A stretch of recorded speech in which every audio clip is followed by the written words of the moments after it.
Anyway, did you ever stop and ask yourself, why is it that some people are more successful than others? Why is it that some people make more money, live longer, have better relationships, while the great mass of men, as Thoreau said, live lives of quiet desperation?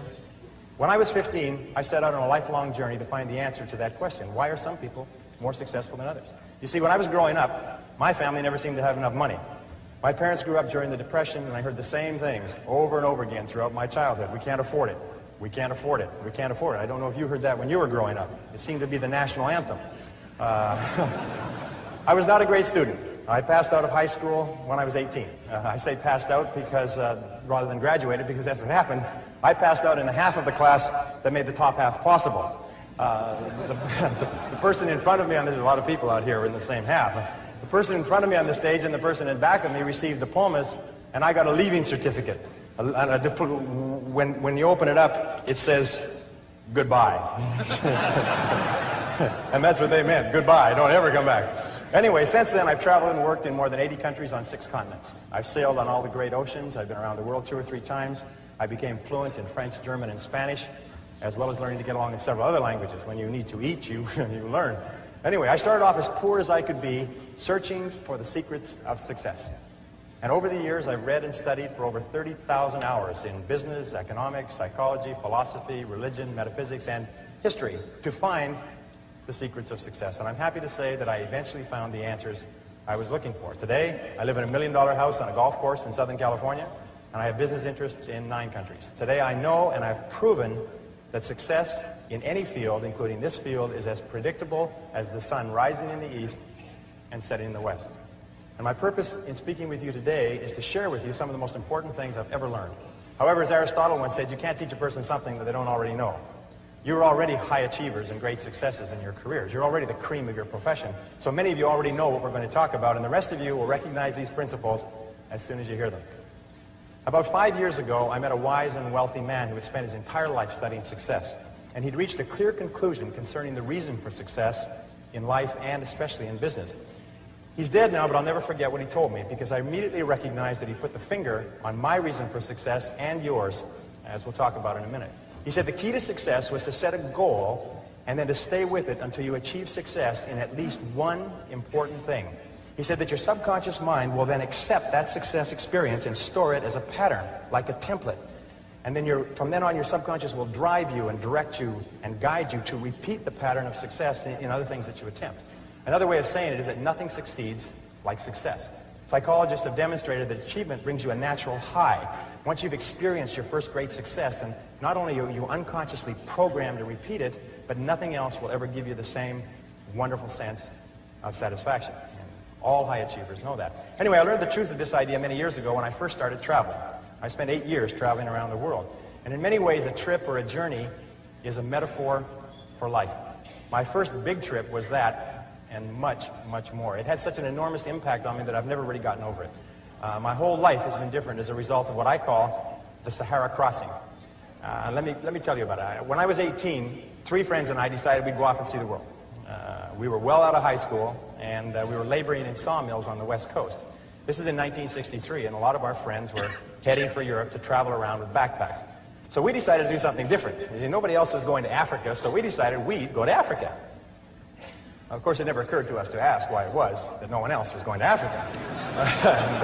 And that was our first mistake. After working and saving for a year, the 4 of us piled into an old 1946 Chevy and drove out of Vancouver, bound for Montreal via Toronto. Actually, we just passed a couple of blocks from here on our way on that trip. It was late at night when we left. It was pouring rain. We were all 20 years old, and we were off to see the world. Anyway, I learned later that almost every great venture begins with an act of faith, like driving into the dark, into the unknown. In a way, nature protects us by shielding us from knowledge of the difficulties and obstacles that lie ahead. Because if we really knew all the problems we would face, the setbacks, the suffering, the temporary failure, and the disappointments, many of us would hesitate about ever even starting out at all. And our plan was to drive across country to Montreal, get jobs on ships to work our way across the Atlantic, and then head south across Europe to Africa. Pretty basic plan. However, as it happened in Montreal, one of the guys decided to give up and go home, and so he left us. Well, that left 3. The other 2, after one day, I still remember that, after one day of looking for work on the waterfront, decided to quit. decided to quit trying and to spend their limited savings to pay their way across the Atlantic rather than to work their way. I tried to talk them out of it. I told them that quitting is a habit. If you quit the first time you run into difficulties, you'll always quit when the going gets rough. You will, in effect, establish a pattern for failure rather than a pattern for success. But their minds were made up, so we split our savings and they took passage on a ship to England. I worked on a construction site in Montreal, hauling heavy things for the entire winter, and then I got a job on a Norwegian freighter out of Halifax in late February and arrived in England in mid-April.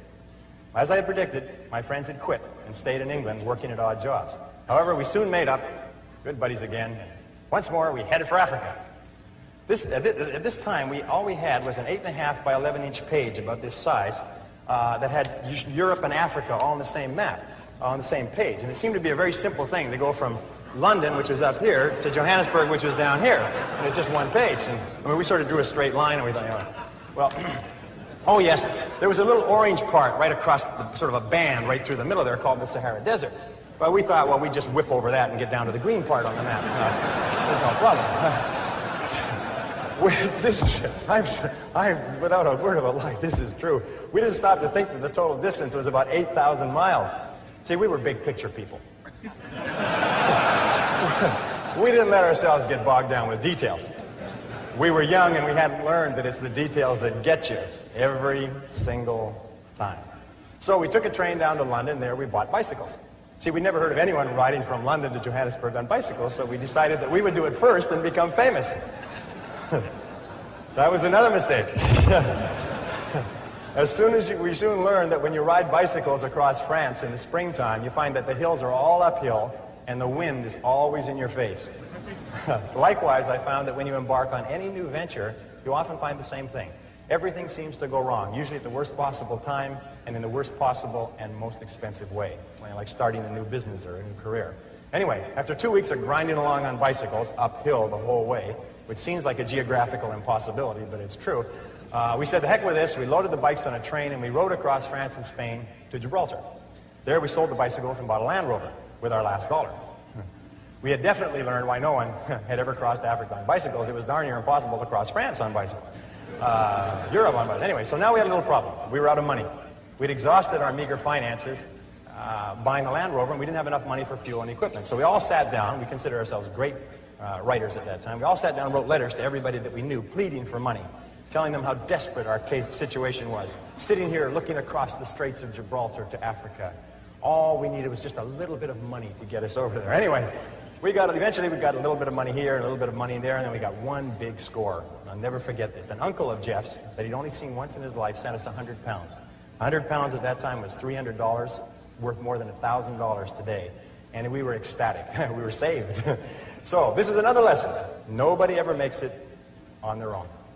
One of the great lessons of life. We all need help from others to get over the rough spots on the journey of life.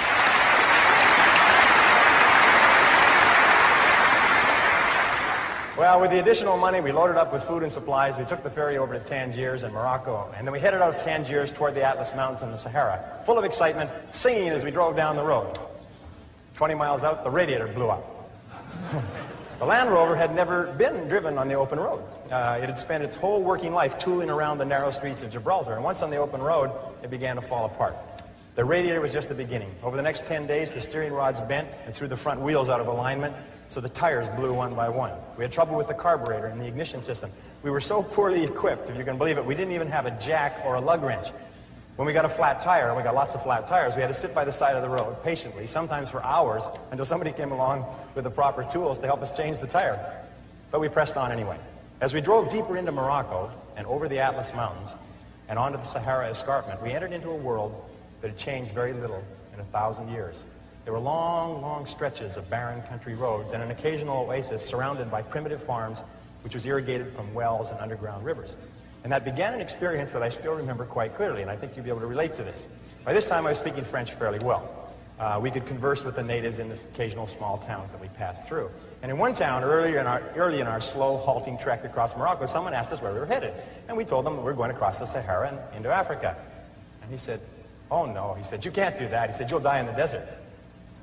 Well, I looked up my dictionary quickly because I didn't understand the expression. Vous allez mourir dans le Wust. Vous allez mourir dans le Wust. Okay? You will die in the desert. We then began to hear this on a regular basis everywhere we went. We'd stop in a small town, and people would bring their friends up to us and introduce us as the young men who were going off to die in the desert.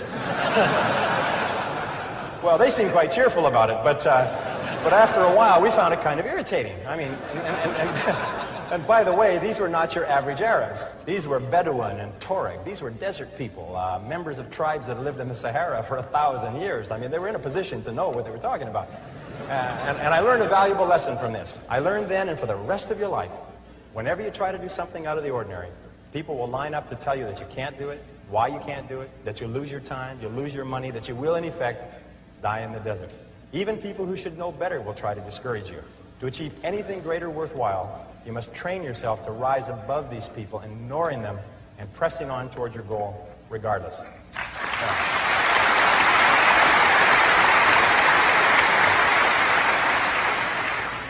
Geez, you're great guys. I love it. We crossed from Morocco into Algeria and drove south to the town of Adrar on the edge of the Sahara. By this time, our vehicle was falling apart.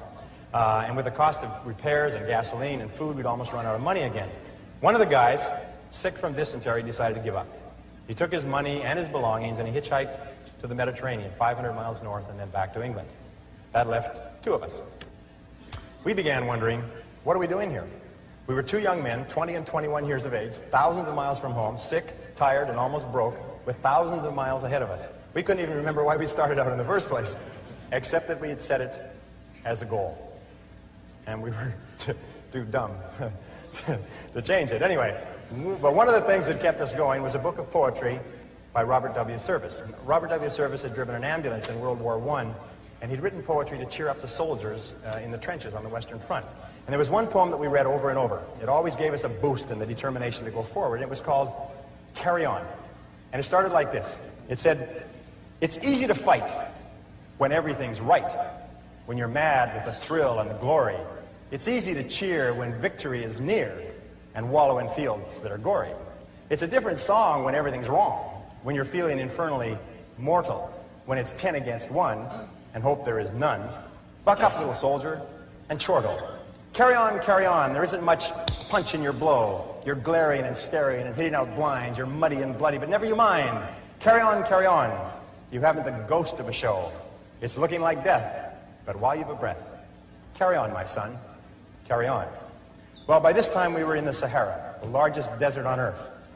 It stretches across the Tropic of Capricorn from the Atlantic Ocean to the Red Sea, more than 5,000 miles. And the part that we faced, dead ahead, was the Tenerife, the emptiest single stretch of the Sahara. 500 miles of nothing, not a fly, not a blade of grass, as flat as a tabletop.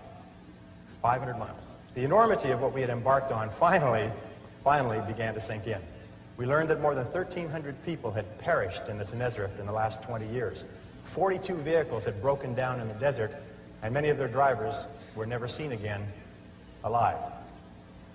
By this time, Jeff and I were once more out of money. All our tires were scraped bald and they needed to be replaced. We needed additional tanks so we could carry enough gas and water for the crossing. We needed tools to do repairs. We needed a jack and lug wrench so that we could change tires. Obvious. For 3 weeks we stayed in a drawer. Jeff hitchhiked north to Algiers to wire for more money, more creative writing, while I sold all our supplies except for a bare minimum. With that money and by stripping abandoned vehicles, I got the Land Rover repaired and properly outfitted with reasonably good tires, a reserve gas tank, proper tools, and supplies for the crossing. It's amazing how enterprising you become when your survival is at stake. By the way, this story took place 24 years ago today.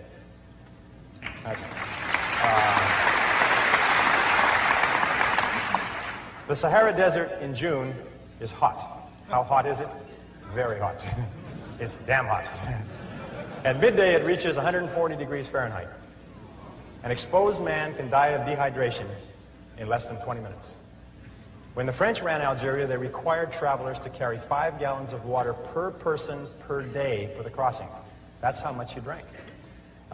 Because of the heat, you can only travel before 10 a.m. and after 4 p.m. The midday sun is so hot that if you drive, your engine oil boils. It becomes as thin as water, and your vehicle seizes up and it'll never run again.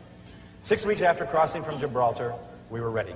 Jeff came back with some money from his parents, and the vehicle was in perfect condition for the crossing. We realized that if anything did go wrong and we couldn't fix it, we would most certainly die in the desert. 3 days before the big push, the actual crossing, we met 5 Germans in a Volkswagen bus who were waiting for a truck convoy that would cross in a few days. They were going to play it safe and cross with the convoy, safety in numbers. We told them we were going convoy or no convoy, and they decided to cross with us. The Algerian government stamps your passport out of Algeria 500 miles north of the border. From there on, you're on your own, and they couldn't care less what happens to you. As far as they're concerned, you don't exist anymore. So we set out, and I remember this clearly, we set out at sunset on a Thursday, following La Piste, which is a French word for track, a very accurate word, track, that led straight south across the desert. We drove through the night. As we drove through the night, about 50 miles out, our troubles began. The Germans' vehicle sunk in and started to get bogged down in the fine sand that had blown over the track. And it also began to break down mechanically. It started getting sand in the carburetor and everything, and it began to delay us hour by hour. We had to get across the 500 miles in 2 days, or we'd be out of water. So we pressed on as fast as we could. But over and over, the German vehicle got stuck, and we had to stop and drag it out with our four-wheel drive Land Rover, losing time and using precious fuel. Jeff and I took turns driving the Land Rover while the German vehicle drove parallel with us across the flat wasteland. And we kept ourselves motivated by quoting the poem, "Carry On," back and forth to each other. And the next verse goes like this: "And so in the strife of the battle of life, it's easy to fight when you're winning. It's easy to slave and starve and be brave when the dawn of success is beginning. But the man who can meet despair and defeat with a cheer, there's the man of God's choosing. The man who can fight to heaven's own height is the man who can fight when he's losing. Carry on, things never were looming so black. But show that you haven't a cowardly streak, and though you're unlucky, you never are weak. Carry on, brace up for another attack. It's looking like hell, but you never can tell. Carry on, old man, carry on." By morning,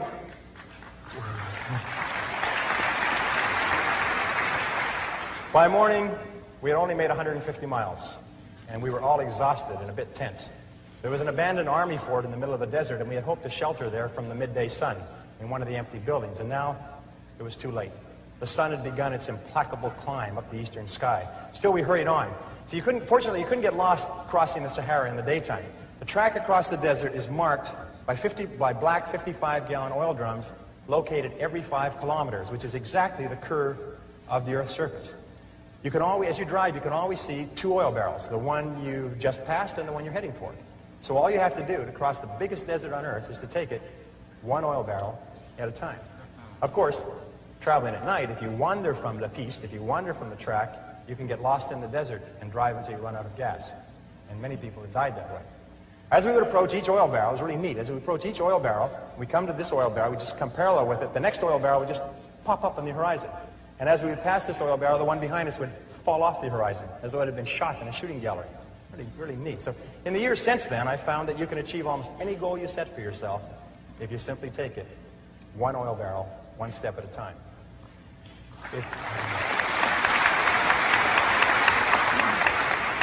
If you go as far as you can see, you will then see far enough to go further. Now the sun really became the enemy. It sat on the horizon like a big, evil, yellow cat, and then it began to rise inexorably, getting hotter and hotter as we raced south. The temperature grew hotter and hotter. Finally, at 9:30 a.m., it reached 110 degrees Fahrenheit, and the vehicles began coughing and stalling. We signaled between the 2 vehicles and agreed to stop and wait out the heat, right there in the middle of that 25,000 square mile parking lot. You never felt so small in your entire life. I'll never forget that day. Hour after hour, we sat in our vehicles like sitting in a bake oven, prostrate from the pounding heat of the sun that reached 140 degrees Fahrenheit by noon and seemed to hang there, seemed to stay there forever. We drank quart after quart of water, our throats going bone dry minutes after gulping down a full canteen. It was worse outside, so we just stayed in the vehicles and suffered hour after hour. Finally, as the afternoon wore on, the temperature slowly began to fall. By 4 p.m., it was down to 105 degrees. When it finally got below 100 degrees Fahrenheit at 5 p.m., we started on. But now we were racing the clock. We only made about 200 miles in the last almost 24, and we still had 300 miles to go. There was a small oasis, an army post on the other side of the desert, and we knew we had to get there before the midday sun caught us again.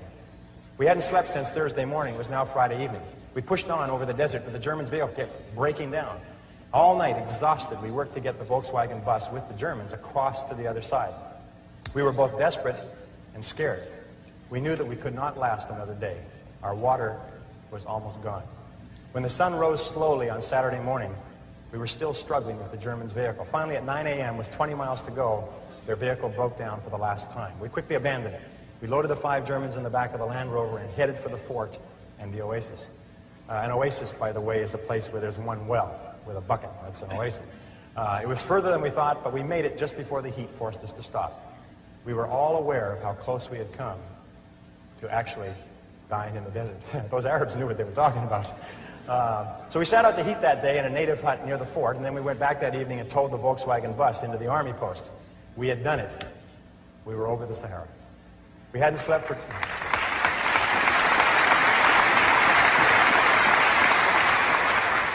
We hadn't slept for 2.5 days, but we had made it. Now, I won't go into the details of what happened on the rest of our trip across Africa, except to say that we did finally get to Johannesburg 2 or 3 months later. I won't trouble you with how we had to cross 2 countries illegally with the police and the army on orders to shoot to kill if they saw us. And I won't go into how we were almost killed under the boots and rifle butts of a mob of soldiers in the Congo. That was another close one. And I won't talk here about the experience of meeting and working with Dr. Albert Schweitzer in his hospital village in Lambrini. No, I'll wrap up this story here by telling you what I learned about life and success in the Sahara crossing. Here are 7 rules you can apply to any challenge that you face in achieving anything you desire. Rule number 1, the most important key to achieving great success is to decide upon your goal and then launch. Get started, take action, do something, move. A 12-year study at Babson College concluded that the act of taking the first step is what separates the losers from the winners, or the winners from the losers. We set out at the age of 20 with $300 each to cross 3 continents and travel 17,000 miles from Vancouver on the west coast to Johannesburg in southern Africa. And we made it in just under 12 months. But the most important step was the first one. All the rest followed from that. Number 2, once you've launched towards your goal, never consider the possibility of failure. The Germans have a saying, it's immer vorne, nie zurück. Immer vorne, nie zurück. And it means always forward, never backward. Always forward, never backward. Never consider the possibility of failure. Every person here is here because they refused to quit when the going got rough. Your ability to persist in the face of setbacks and disappointments is vital to all great achievement, and it's always a decision that you make. It's not the external environment, it's always the internal environment. Number 3, the biggest goal in the world can be accomplished if you just take it 1 oil barrel at a time. Thomas Carlyle once wrote that our great business is not to see what lies dimly at a distance, but to do what lies clearly at hand. The only time you will ever have is now. If you live every day, every hour, the best you can, the rest will take care of itself. As the Bible says, sufficient unto the day are the cares thereof. Number 4, watch out for the naysayers. The negative people around you are always telling you that you'll die in the desert.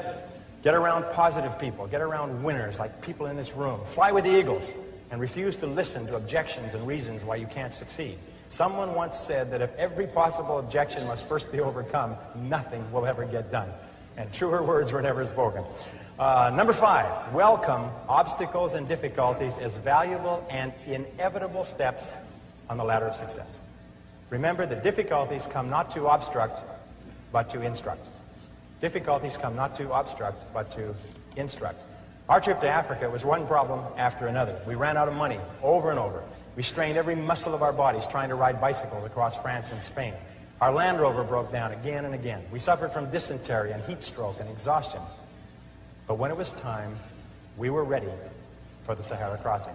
In retrospect, we saw clearly that without the lessons that we had learned from our mistakes, we would have surely died in the desert. And when you look back on any achievement, you will find it was preceded by many difficulties and many lessons. They are the price that you pay for your success, and no success is possible without them. Number 6, be clear about your goal, but be flexible about the process of achieving it. Be willing to change, to try something new. Keep your mind open and fluid and flexible. Be willing to accept feedback from your environment and correct your course. This is a key quality of peak performers. They're not rigid, they're flexible. Remember, it's not what you have, but what you do with what you have that separates winners from losers. It's not what happens to you, but how you respond to what happens to you that counts. In the final analysis, your response to the adversity of life is the real measure of who you are and what you're made of. The Greek philosopher Epictetus once said that circumstances do not make the man or woman, they merely reveal him to himself. When you find out who you really are when you face adversity. And remember, number 7, the last rule is, nobody does it alone. At every step on our journey across Africa, people helped us with advice and with food and with assistance and with money, but especially with warmth and with kindness and with generosity. When life is over, it will be the people that we lived and laughed and loved with that we remember more than anything else. So don't be afraid to ask for help from others. It's a mark of strength and courage and character. And don't be reluctant to give of yourself to others generously. It's the mark of caring and compassion and personal greatness. The reason the Sahara story was so relevant for me was that because after the Sahara, I never felt that there was anything I couldn't do. I felt programmed for success for life, although it took me many years to understand it. And the reason why this story may be of interest to you is because I believe that everyone has a Sahara to cross, perhaps more than one. Many of you are crossing your own Saharas right now. Everyone eventually goes through periods of great difficulty, their own private hells, their dark nights of the soul.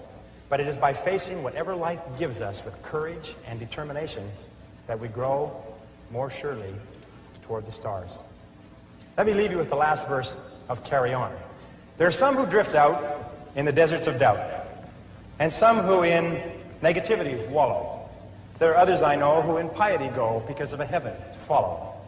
But to labor with zest and to give of your best for the sweetness and joy of the giving, to help folks along with a hand and a song, why there's the real sunshine of living. Carry on, fight the good fight and true. There's big work to do.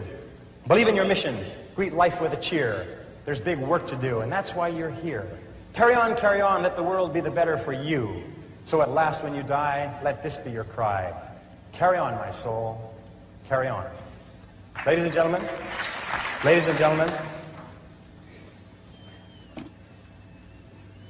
if you will resolve, with whatever life hands you, to carry on, there is nothing that can stop you from achieving the greatness for which you were created. Thank you. Here.